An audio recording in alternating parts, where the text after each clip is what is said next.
And we're live. Welcome to the Morning Download daily live stream. My name is Trajan, morningdownload.com, where you can get your free daily personal finance newsletter. We cover dividend investing, retirement investing and savings, and the daily news in the market, how you can make money from it.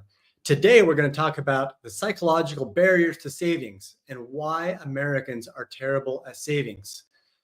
Bankrate just last week released a very comprehensive report about why Americans are not saving, how much they're saving or not saving. And we're going to cover that report, and I'll link it down below in the description. And then I'm going to talk about ways that you can save better, be a better saver. We all want to save money. We all talk about it. We want to do better. But the reality is most Americans don't have a lot saved. Jumping into the report, you can see here that this is the this is the wrong part, but 41% of people have money saved. And then one of the questions was asked is if you had to pay for an emergency out of your savings, where would it come from?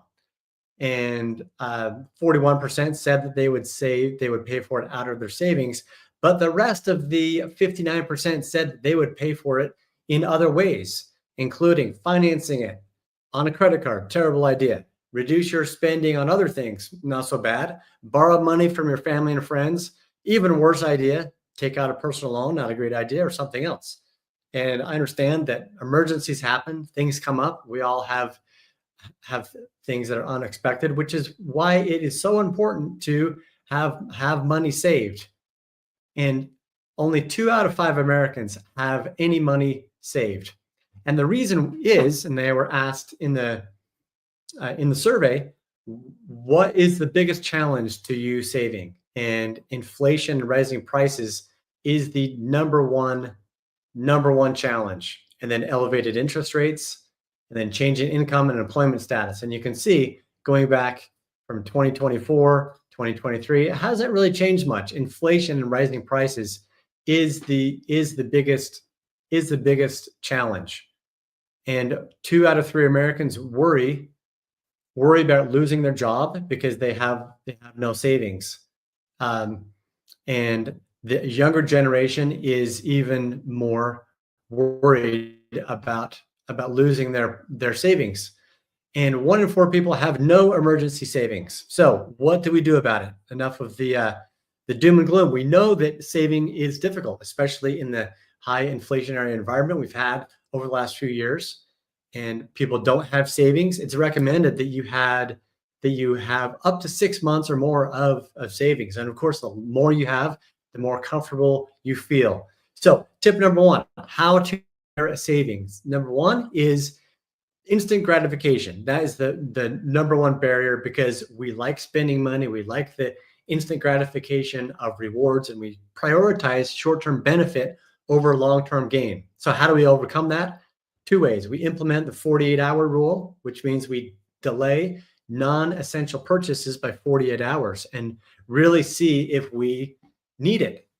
There's a reason why the grocery stores and all stores are arranged the way they are. They are arranged with end caps. They're arranged when you go to the checkout.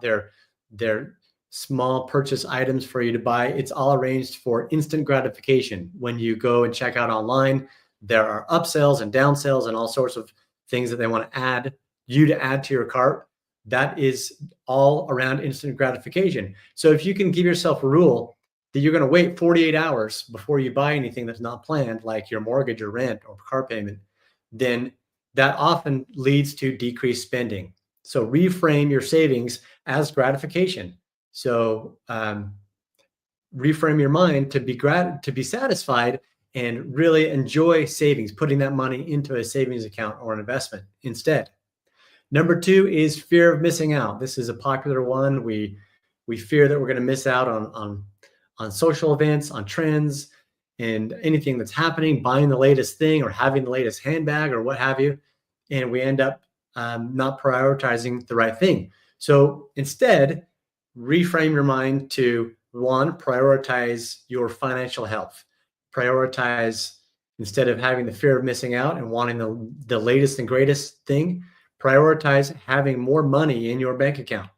And then 2, Reduce your social media exposure. Social media is very well known for promoting an extravagant lifestyle. So if you're following accounts on Instagram that are always showing the the the latest car or the latest shoes, or promoting that lifestyle of extravagance and just expensive things, then unfollow that account. Get that out of your feed, because that is reframing your mind to want those kind of things, and you're more likely to buy them. Especially, you're more likely to impulse buy them. Barrier number 3 is social comparison. It's keeping up with the Joneses. And again, this is intensified by social media, where you see people buying things, often people you don't even know what they're buying, what they're showing off, and how cool they are. It's always on display. The people on social media are not as rich as they appear, because they're spending, because they're in debt. They may be, but that's not you. We are not celebrities. We're not billionaires. So don't think that that's real life. Instead, cultivate gratitude and reflect on the things that you have and the life that you have, and get away from the material lifestyle, and unfollow the triggers on social media that are wanting you to spend more and more. Number 4 is financial illiteracy. So a lack of financial education may make us feel overwhelmed. We don't want to budget. We don't want to save. And then we're going to manage our money in a poor way. So to overcome that, seek out financial education and use budgeting tools like You Need to Budget or Monarch that are very good.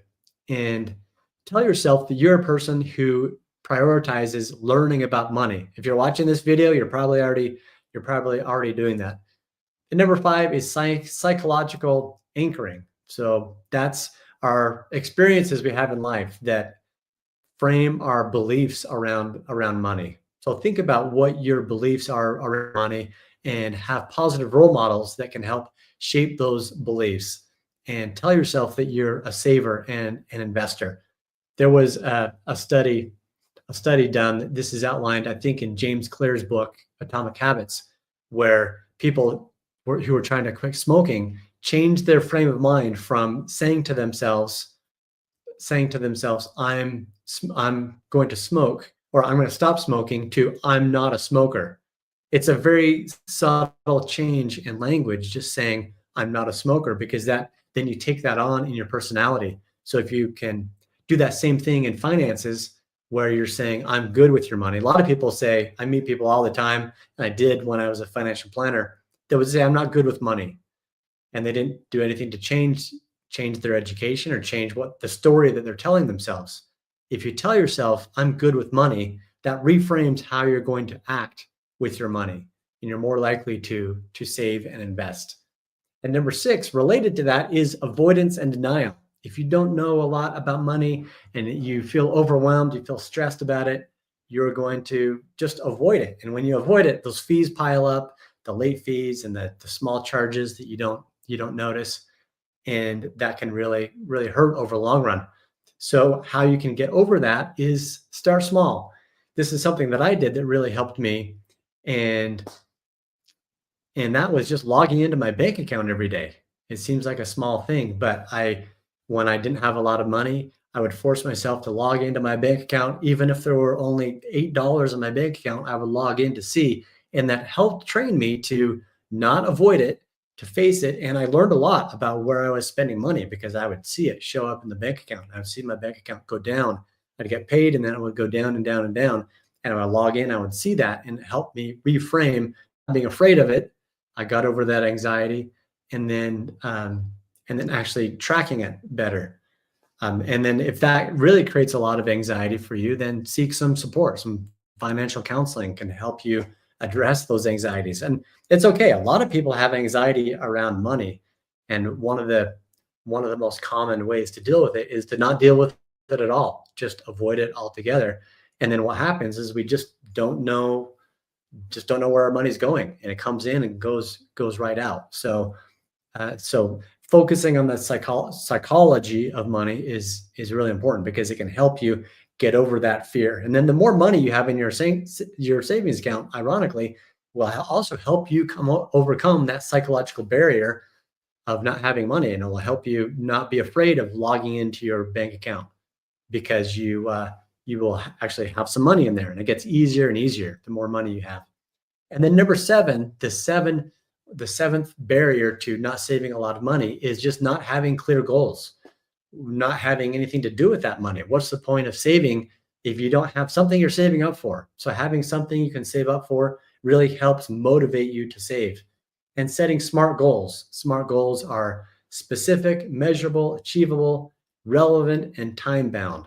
So make sure your goals are smart goals to be most effective. Write them up on a board somewhere, keep them on a progress chart. I like doing monthly goals rather than yearly goals because a year is a long time to be working on something.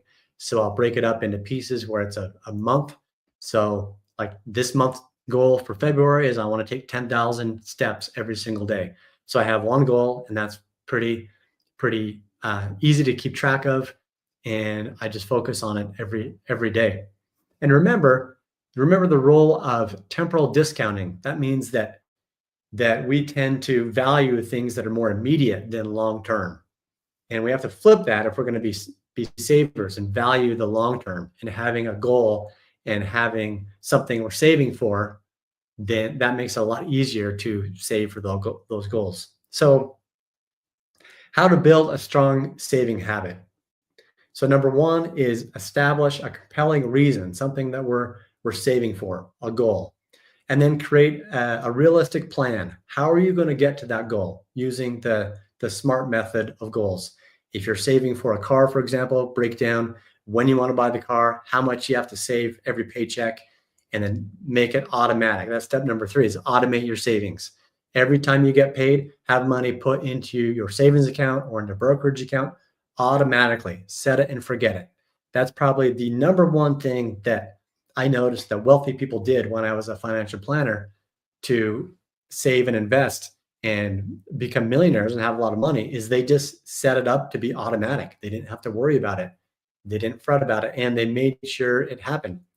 In fact, the economist Richard Thaler won the Nobel Prize in economics for the nudge, which was, he did a study and found that when people automatically enrolled in a 401k when they took on a new job versus when the company just waited for them to enroll, then a lot more people invested in their 401k when it was just done automatic. Number four, track your progress. Track it on an app or a spreadsheet or something, because that is a reinforcement mechanism that can help you continue to save more when you track your progress. And every time you get paid, you see that savings amount going up and up, you're reaching your goal, then that reinforces that you're doing a good job.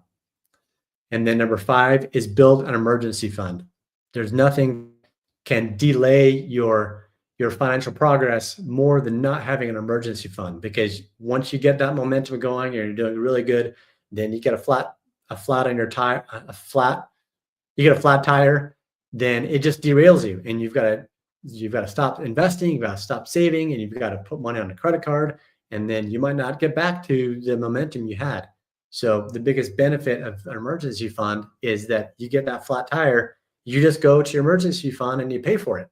It's not stressful. It keeps you going, keeps your momentum going. And a lot of things to do with money is all psychological, and it's momentum, and it's having a plan, having a system to just make sure that it happens whether you think about it or not. And then six is stay disciplined and adaptable. And number seven is celebrate milestones. So once you hit a milestone, your monthly or your weekly savings goal, then celebrate. Go buy yourself a popsicle or whatever you do to celebrate the small milestones or the big milestones, to keep encouraging yourself to save more. And there are a lot of benefits to saving. The psychological benefits, the decrease in stress, and the momentum. It will keep you on the momentum when you have an emergency fund and have savings, and you won't be waking up in the middle of the night worried about what's going to happen if you have an unexpected expense or if you lose your job. So let me know if those help, and if you do any, then let me know which one in the comments below, which one's most effective for you, and if I missed any. And if you want more savings tips or investing strategies, then go to retirementdownload.com and get the free newsletter. We'll see you next time. Thanks for watching.